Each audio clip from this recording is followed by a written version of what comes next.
বিচারের মাঠে আল্লাহ তাআলা উপস্থিত হবেন আমাদের সামনে। পুরুষ নারী, হিন্দু মুসলমান বৌদ্ধ খ্রিস্টান সব থাকবে।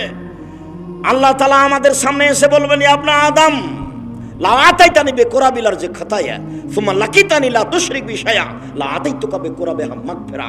আদম সন্তান শুনে রেখো, আজ বিচারের মাঠে উপস্থিত হয়েছো, যেই পরিমাণ পাপ নিয়ে উপস্থিত হয়েছো সেই পরিমাণ আমি ক্ষমা নিয়ে উপস্থিত হয়েছি। তোমার যেই পরিমাণ পাপ আমার সেই পরিমাণ ক্ষমা, তোমার যেই পরিমাণ পাপ আমার সেই পরিমাণ ক্ষমা। তোমার পাপ যত আমার ক্ষমা তত, তোমার পাপ যত আমার ক্ষমা তত। যদি শিরক না করে থাকো, শিরক ব্যতীত আমি সব পাপ ক্ষমা করে দেব। কাজেই ইবলিস আপনাকে ঠকিয়ে সফলতা অর্জন করতে পারবে না যদি আপনি আল্লাহকে বলতে পারেন। তাহলে আল্লাহর নবী বলছেন, কুল্লু বানি আদম খাত্তা, আদম সন্তানই পাপী, আদমের ছেলে মেয়ে পাপী।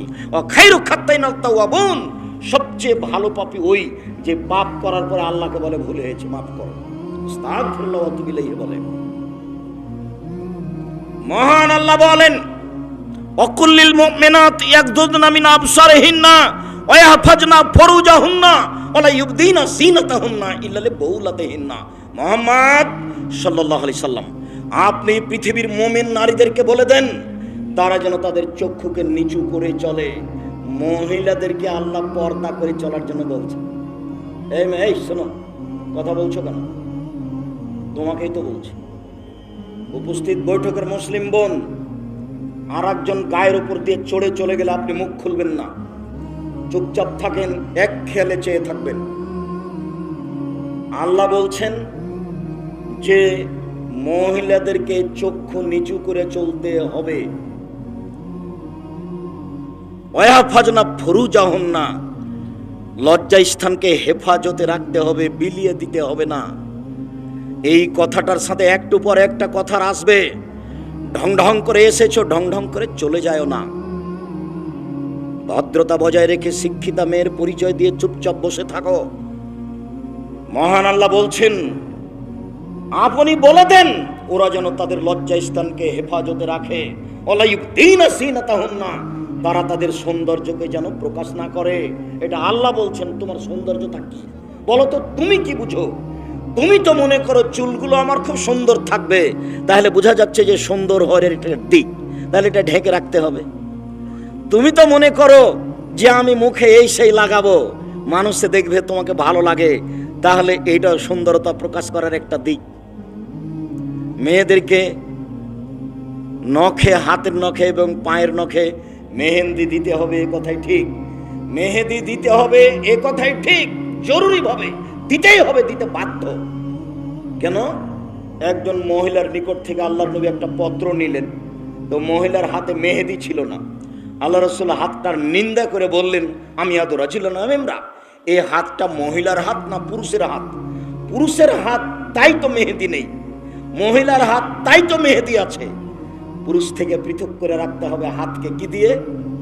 মেহেদি দিয়ে। পুরুষ মেহেদি হাতে দিতে পাবে না। রাসূল সাল্লাল্লাহু আলাইহি সাল্লাম বলছেন, তিবুর রিজালে মা যাহারা লাউনুহা মা যাহারা রিহুহা, পুরুষের সুগন্ধি হচ্ছে যার গন্ধ পাওয়া যায়, দেখতে পাওয়া যায় না। পুরুষের সুগন্ধি হচ্ছে যার গন্ধ পাওয়া যায়, দেখতে পাওয়া যায় না। আর মহিলাদের সুগন্ধি হচ্ছে যা দেখতে পাওয়া যায়, গন্ধ পাওয়া যায় না। যা দেখতে পাওয়া যায়, গন্ধ পাওয়া যায় না। যা দেখতে পাওয়া যায়, গন্ধ পাওয়া যায় না। তাহলে ওদেরকে সাজগোজ করে থাকতে হবে, এটাই ঠিক। চাঁপাইনবাবগঞ্জে বলে, সাজালে কুজালে হয় নারী, আর লিপলে পুছলে হয় বাড়ি। লেপা পোছা বুঝেন? তাকে সাজগোজ করে থাকতে হবে, এ কথাই ঠিক। মেহেদি তার হাতের নখে থাকবে, পায়ের নখে থাকবে, এ কথাই ঠিক। আব্দুর রাজ্জাক সাহেব, আমাদের এলাকাতে একটা কথা ছড়িয়ে আছে, আল্লাহর নবী দাড়িতে মেহেদি দিয়েছিলেন, সেই জন্য মহিলারা পায়ে মেহেদি দিতে পাবে না। কথাটা কেমন? তা আমি আপনাকে বলি, কথা যদি তাই হয় তাহলে আল্লাহর নবী বলেছেন, ঋতুবতী মহিলারা যখন ঋতু থেকে পবিত্র হবে তখন সে লজ্জা স্থানে আতর ব্যবহার করবে। তো আতর তো আল্লাহর নবী দাড়িতে লাগিয়েছেন, এবার একটার সাথে আর একটা লাগাতে হবে না। আল্লাহর নবী মেহেদি দাড়িতে দিয়েছেন, দাড়ি পেকে গেলে মেহেদি দিয়ে দাড়ি লাল করতে হবে, এটাই সুন্নাত। সাদা রাখা যাবে না, এটাই সুন্নাত। এর অর্থ এই নয় যে এখন থেকে মেহেদি কোরআন মাজিদ হয়ে গেছে, এটা নয়, ওটা একটা নীতি। কোনো মহিলা নখে নেইল পালিশ দিতে পাবে না। ইহুদি খ্রিস্টানদের পতিতালয়ের মহিলাদের বৈশিষ্ট্য হচ্ছে নখে নেইল পালিশ দেওয়া। ইহুদি খ্রিস্টানদের পতিতালয়ের মেয়েদের বৈশিষ্ট্য হচ্ছে নখে নেইল পালিশ দেওয়া। নেইল পালিশ মোটা, অজু হবে না, সলাত হবে না, এই জন্য দেওয়া হবে না, এই কথাটা নয়। এটা হচ্ছে ইহুদি খ্রিস্টানদের পতিতালয়ের মেয়েদের বৈশিষ্ট্য, এই জন্য দেওয়া হবে না। কপালে টিপ দেওয়া হবে না এই জন্য যে হিন্দু মেয়েদেরকে বিবাহ করার 10টা পদ্ধতি আছে, তার একটা পদ্ধতির নাম রাক্ষসী বিবাহ। মেয়ের বাপ বিবাহ দিবে না, ছেলেটা জোর করে বিবাহ করবে। ছেলেটা যদি তার কপালে টিপ দিয়ে দিতে পারে তাহলে বিবাহ হয়ে গেছে, তার নাম রাক্ষসী বিবাহ। টিপটা তাদের পক্ষ থেকে এসেছে, যার কারণে মুসলিম মহিলা কপালে টিপ দিতে পাবে না। তাই তো মুসলিম মহিলা কপালে সিঁদুর দেয় না, তাই তো মুসলিম মহিলা হাতে শাখা পরে না, ওই যে সাদা চুড়িটা, ওর ওটা বৈশিষ্ট্য, সেটা ছাড়ে না।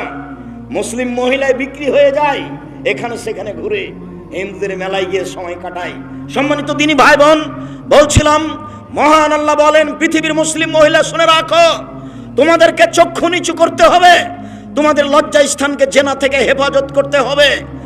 আল্লাহ তাআলা বলেন, তোমাদের সৌন্দর্যকে ঢেকে রাখতে হবে।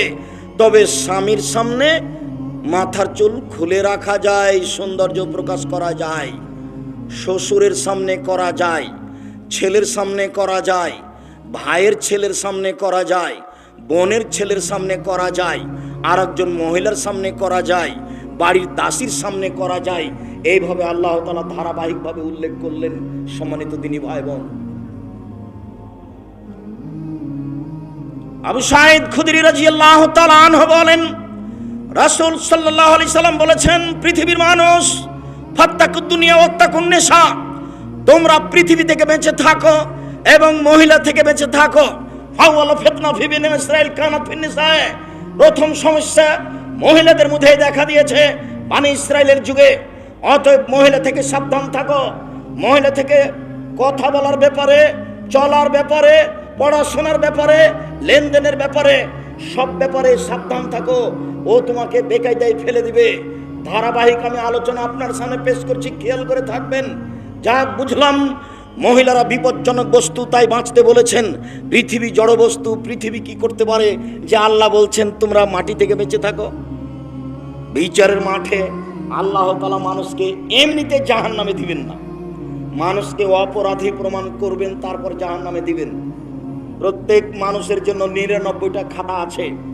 এক একটা খাতা এত বড় লম্বা, চোখের পাওয়ার যত দূর যায়, সবাইকে তার হাতে খাতা দেওয়া হবে। খাতা দিয়ে তাকে বলা হবে পড়ো, ইকরা কেতাবাক, তুমি তোমার নিজের খাতা পড়ো, কি লেখা আছে। আপনি আরবি জানলেও পড়তে পারবেন, আরবি না জানলেও পড়তে পারবেন।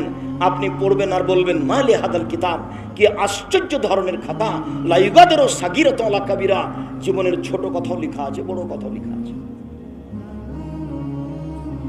আপনি নিজের পাপ নিজেই পড়বেন, ঢেকে রাখার কোনো পথ নেই। মাটি কথা বলবে। আল্লাহ তাআলা বলছেন, ইয়াউমাইযিন তুহাদ্দিসু আখবারাহা, যেদিন মাটি টপ টপ টপ টপ করে কথা বলবে। কোথায় বসে আপনি জেনা করেছেন, মাটি ছবি সহ ধরে রেখেছে। কখন ভাবির সাথে কথা বললেন, মাটির ছবি সহ ধরে রেখেছে। আজকে কার সাথে মোটরসাইকেলে কার পিছনে এসেছেন, কাকে নিয়ে এসেছেন, এই ছবি ধরে রেখেছে মাটি। বিচারের মাঠে আপনাকে দেখতে বলা হবে, বিচারের মাঠে মাটি কথা বলবে। তখন আপনি অবাক হয়ে যাবেন, এ আবার কেমন কথা? মোবাইলের মুখ নাই, তবু মোবাইল কথা বলতে পারে। মানুষের তৈরি যন্ত্র মুখ ছাড়াই কথা বলতে পারে।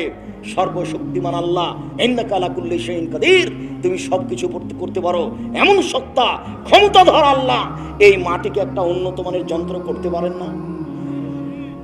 মাটি খুব অত্যাধুনিক আধুনিক যন্ত্র। আপনার ছবি সহ আপনার কর্ম ধরে রেখেছে।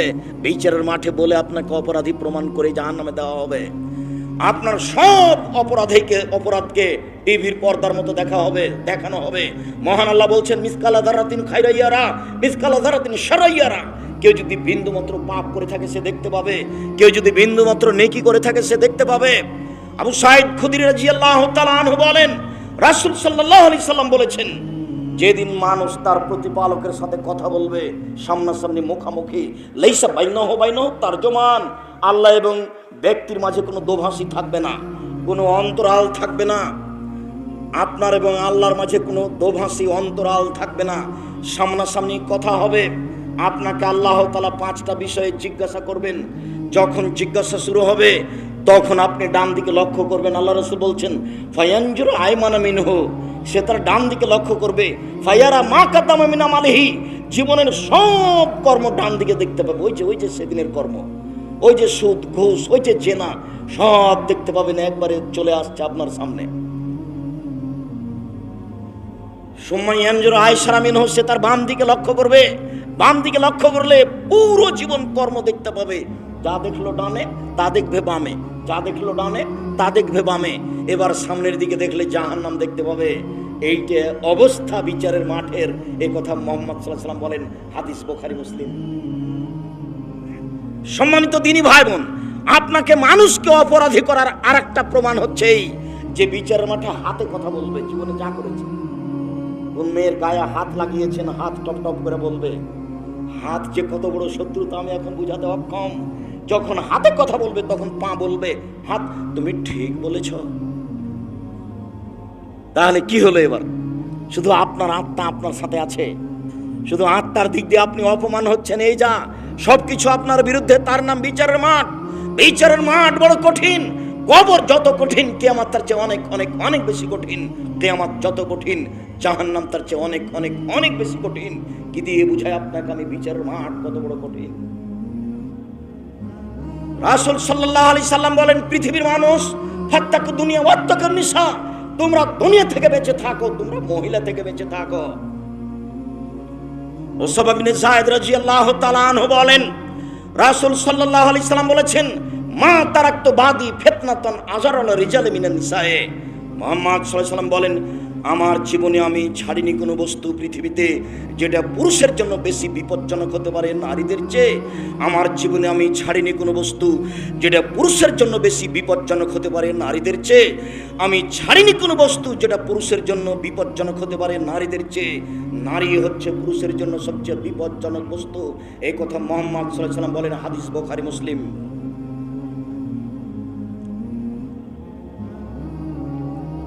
আবু হুরায়রা রাদিয়াল্লাহু তাআলা আনহু বলেন, আবু সাঈদ খুদরি রাদিয়াল্লাহু তাআলা আনহু বলেন, রাসূল সাল্লাল্লাহু আলাইহি সাল্লাম বললেন, ইয়া মাশারান নিসা, হে মহিলাদের দল, তোমরা শুনে রেখো, মা রাআইতু মিন নাকাসাত আকলিন ওয়া দীনিন আযহাবাল রুবি রাজুলিল হাজমিন ইহদাকুন্না। তোমরা এমন একটা জাতি যে বুদ্ধিমানের বুদ্ধিকে নষ্ট করতে পারো। তোমাদের চেয়ে কেউ বুদ্ধিমানের বুদ্ধিকে নষ্ট করতে পারে না। তোমরা এমন জাতি যে বুদ্ধিমানের বুদ্ধিকে নষ্ট করতে পারো। তোমরা এমন জাতি যে বুদ্ধিমানের বুদ্ধিকে নষ্ট করতে পারো। একবার যদি ও হাসি মুখে কথা বলে তাহলে আপনার ঈমান বিক্রি হয়ে যাবে, তার নাম নারী। এ কথা মুহাম্মদ সাল্লাল্লাহু আলাইহি সাল্লাম বলেন।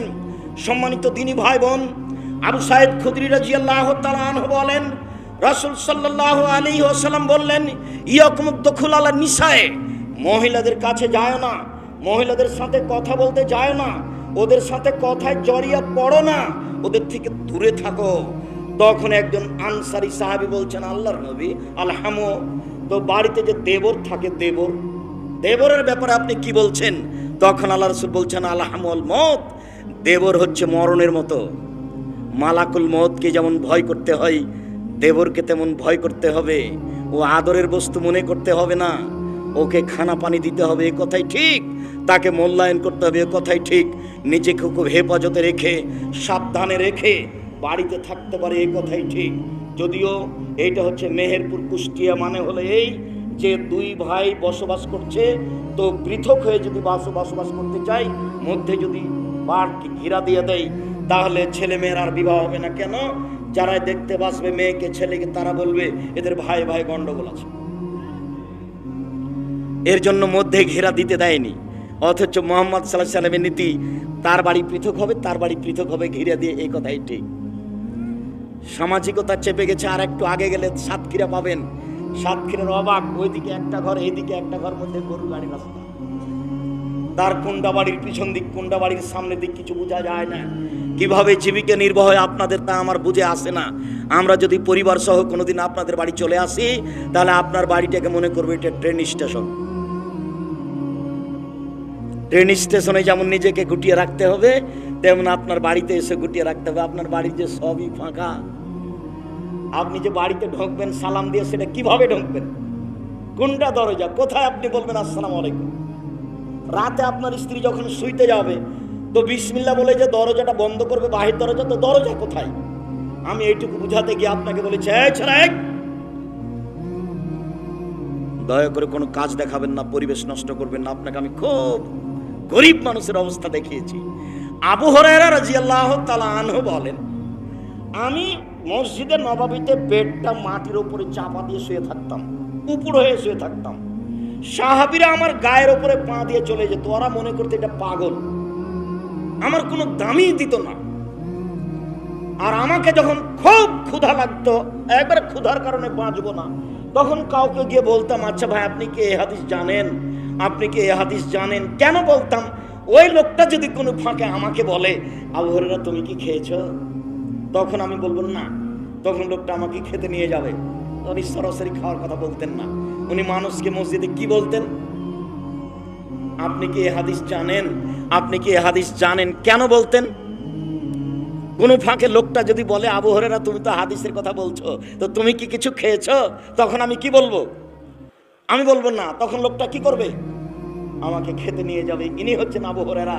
আবু হুরায়রা রাদিয়াল্লাহু তাআলা একদিন আল্লাহ নবীকে বললেন, আল্লাহ নবী আমার মা আপনাকে গালি দেয়, একটু আমার মায়ের জন্য দোয়া করেন তো আল্লাহ নবী। তখন আল্লাহ নবী বললেন, আল্লাহুম্মা হাদি উম্মা আবি হুরায়রা, আল্লাহ তুমি আবু হুরায়রার মাকে হেদায়েত দান করো, এই দোয়া করলেন।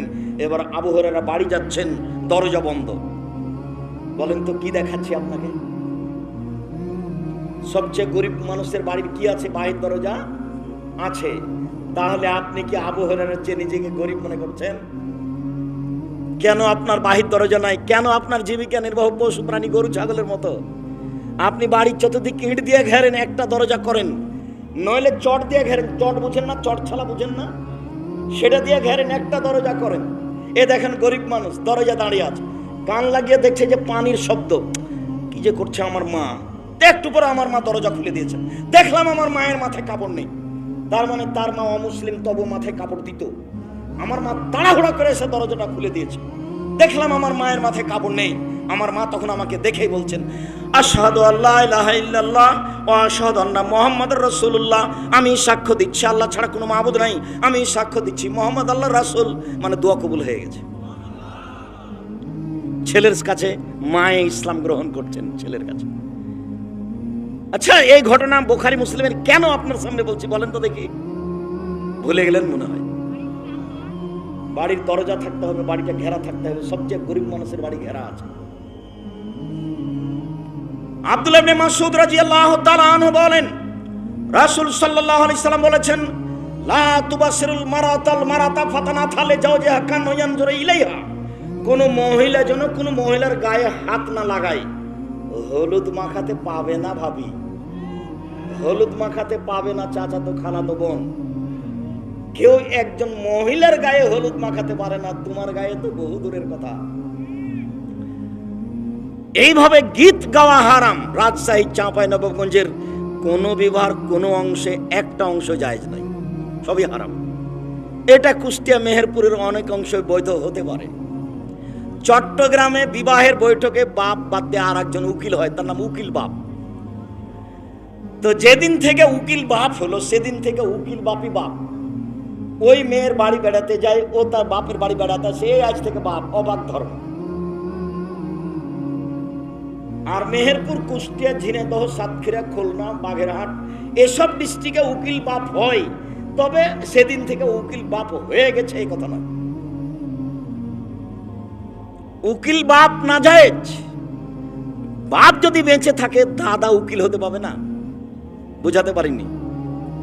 বাপ যদি বেঁচে থাকেন তাহলে বড় ভাই উকিল হতে পাবে না। খুতবা পড়ার পরে মেয়ের বাপকে বলতে হবে, আমার মেয়ে খালেদা এত টাকা নগদ, এত টাকা বাকিতে তোমার সাথে বিবাহ বন্ধনে আবদ্ধ হতে রাজি, তুমি তাকে স্ত্রী হিসেবে কবুল করো। বাপে বলবেন, তখন বর জামাইটা বলবে কবুল করলাম, তার নাম বিবাহ। মেয়ের কাছে বিবাহ পড়াতে হবে না, মেয়ের কাছে বিবাহ পড়ানো হারাম। চাঁপাইনবাবগঞ্জে মেয়ের কাছে গিয়ে বলে, অমুক নিবাসী অমুক, তোমাকে বিবাহ করতে এসেছে, এত টাকা সত্ত্বে তুমি মোহর হিসাবে কবুল করে তাকে স্বামী সত্ত্বে কবুল করো। তখন মেয়েটা বলে কাবিল তো কবুল করলাম। তখন আশেপাশে যারা থাকে তারা কেউ লোকটা বলে, এই তোমরা শুনেছ? জি হ্যাঁ শুনেছি। তবে চাঁপাইনবাবগঞ্জ রাজশাহীতে এসে পুরুষের কাছে বরের কাছে সবাই বসে পড়ে। রংপুর, দিনাজপুর, লালমোহাট, নীলফামারী, কুড়িগ্রাম, পঞ্চগড়, ঠাকুরগাঁ, গাইবান্ধা এইসব জায়গাতে ওরা ভেতর থেকে এসে বসতে পাবে না, ওরা বরের পাশে এসে দাঁড়িয়ে থাকবে। সবাই যারা বসে আছে তারা বলবে, এই তোমরা কে? তখন ওরা বলবে আমরা এ বিবাহের উকিল। এরা বলবে কবুল করেছে, তখন ও বলবে যে ওরা বলবে কবুল করেছে। তোমরা শুনেছ? জি হ্যাঁ শুনেছি।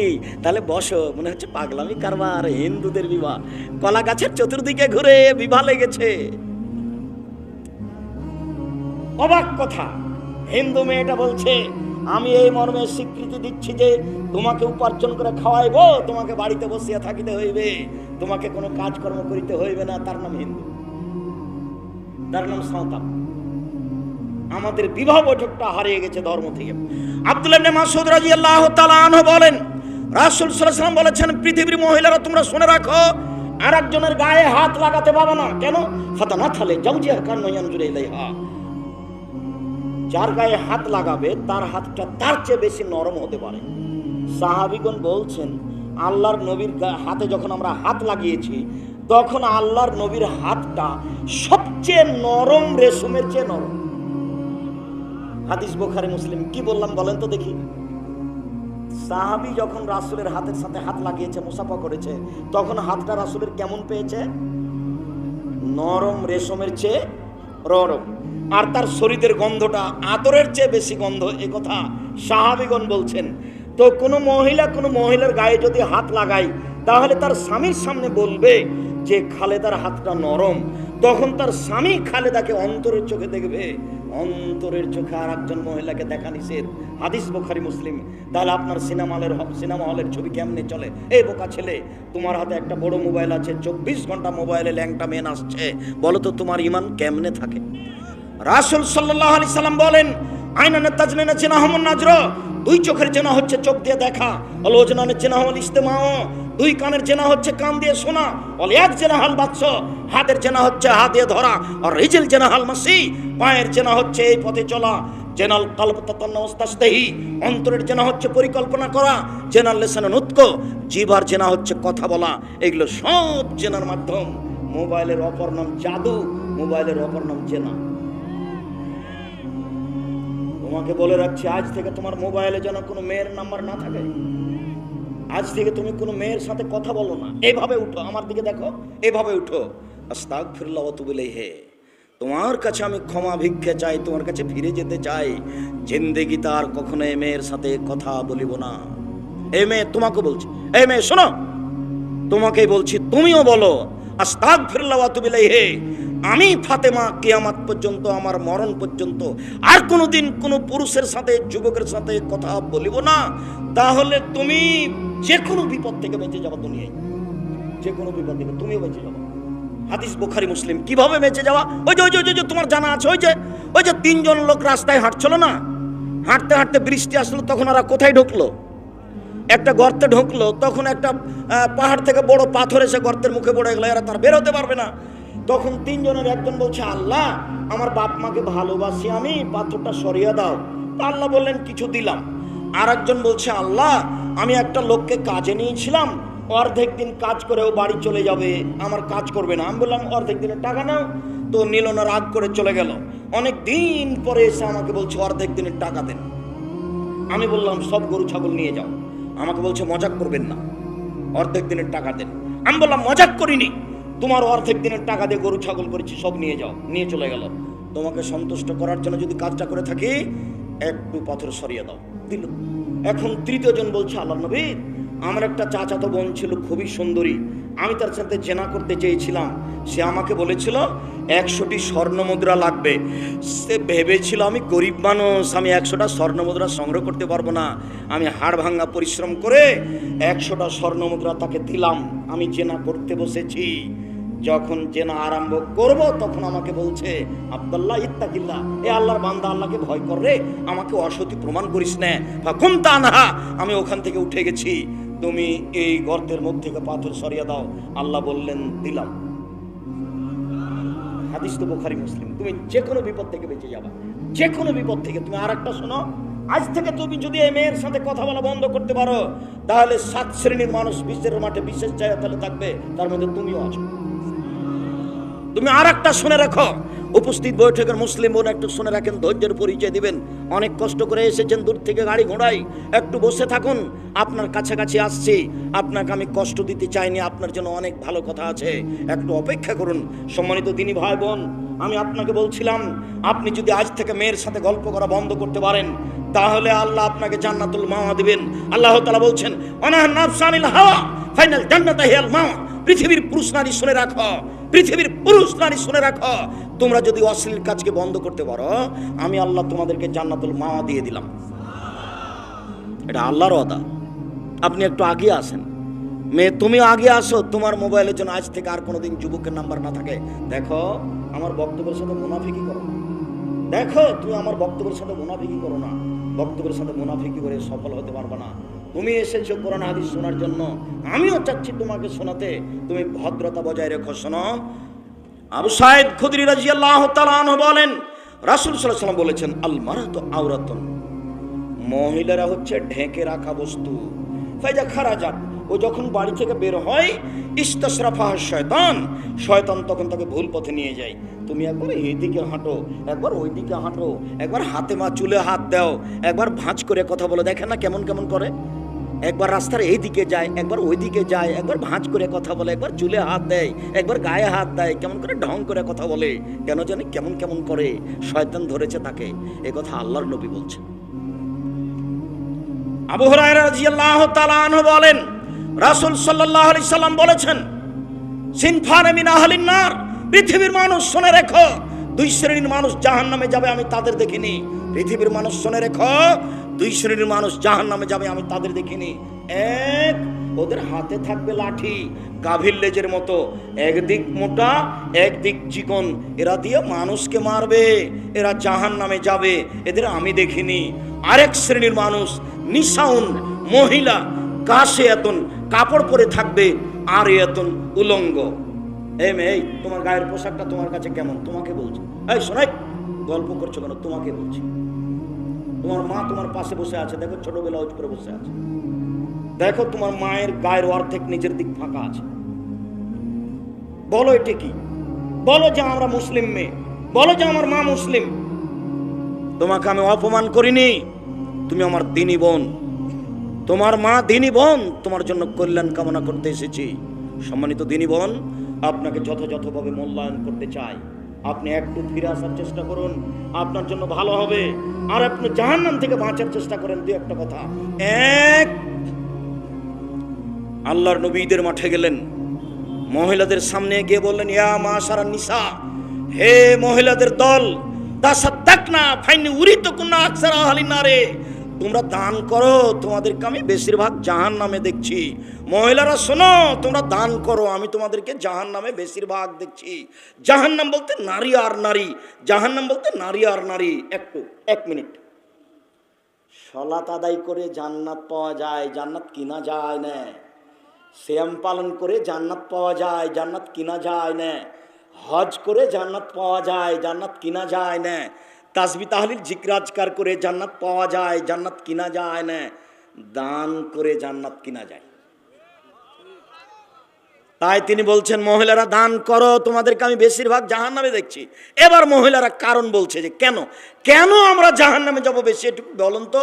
তখন আল্লাহ রাসূল বলছেন, এই চলো, এক খেয়াল করো, তোমার মাকে বলে দিও, ও তো এসেছে আবার চলে গেছে, ও তো বুঝে না। তুমি তোমার মাকে বলে দিও জাহান্নামে বেশি কেন। আল্লাহ নবী বলছেন, এক, তুকসিরনা লানা, মহিলারা বেশি বেশি অভিশাপ করে, মহিলারা বেশি বেশি অপ্রয়োজনীয় কথা বলে, মহিলারা বেশি বেশি বদনাম করে, মহিলারা বেশি বেশি এর ওর কথা নিয়ে জড়িয়ে পড়ে, এই জন্য তারা জাহান্নামে যাবে। 1, 2, ও এক ফরনাল আশিরা, স্বামীকে মেনে চলে না, স্বামীকে মেনে চলে না। একটু আবার বলছি, আয়েশা রাদিয়াল্লাহু তাআলা আনহা বলছেন, আল্লাহর নবী একদা চন্দ্র সূর্য গ্রহণের সলাত শিখাচ্ছিলেন। গত জুমার আগের জুমায় ছিল চন্দ্র সূর্য গ্রহণের সলাত। আল্লাহ নবী সলাৎ শিখাচ্ছেন। তো সলাৎ শেষে সাহাবীগণ বলছেন, আল্লাহর নবী আপনি সলাতের মধ্যে হাত বাড়িয়ে কি নিলেন? আবার দেখলাম খালি পিছে উঠছেন, এইটা কেন? এবার আল্লাহ রাসূল বলছেন উত্তর, শোনো, আমি সলাতের মধ্যে জান্নাত দেখলাম। তানাওয়াল তো উনকুদান, আমি মনে করলাম যে জান্নাত থেকে একটা ফলের গোছা নিয়ে নি।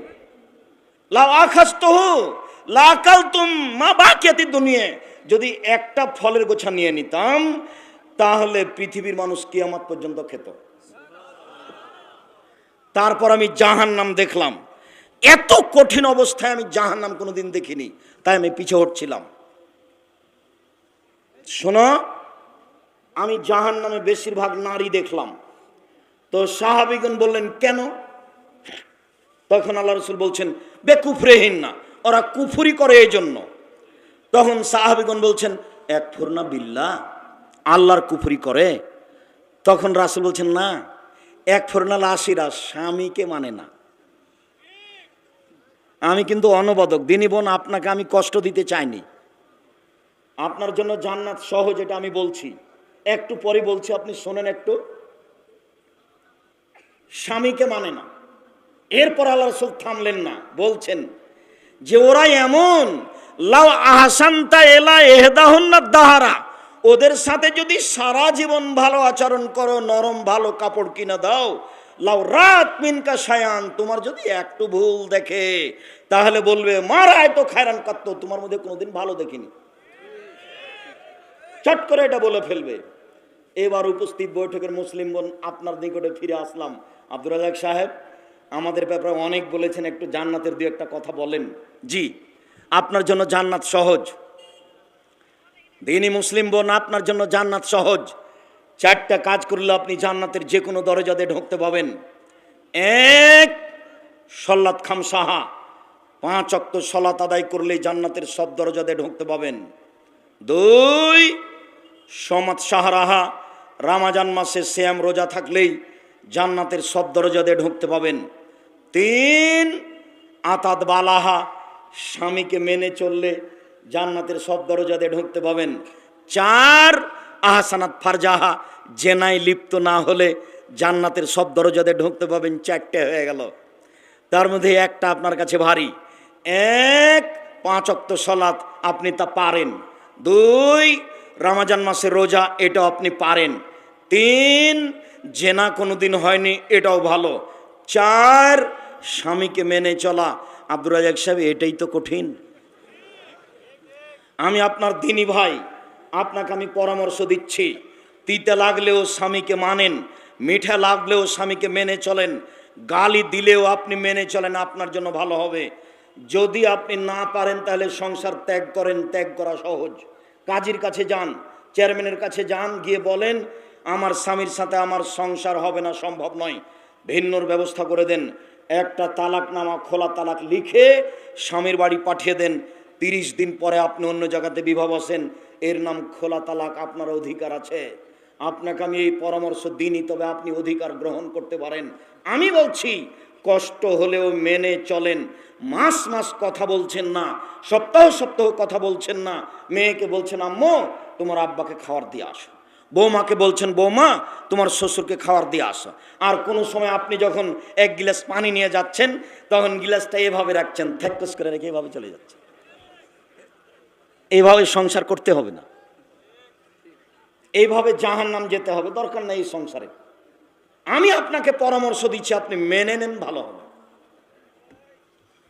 সম্মানিত দিনী বোন, রাসূল সাল্লাল্লাহু আলাইহি ওয়াসাল্লাম বলেন আর দুনিয়া কুল্লুহা মাতা ও খায়রু মাতাই দুনিয়াল মারাতু সালেহা, সারা পৃথিবী সম্পদ, সবচেয়ে উত্তম সম্পদ হচ্ছে নারী।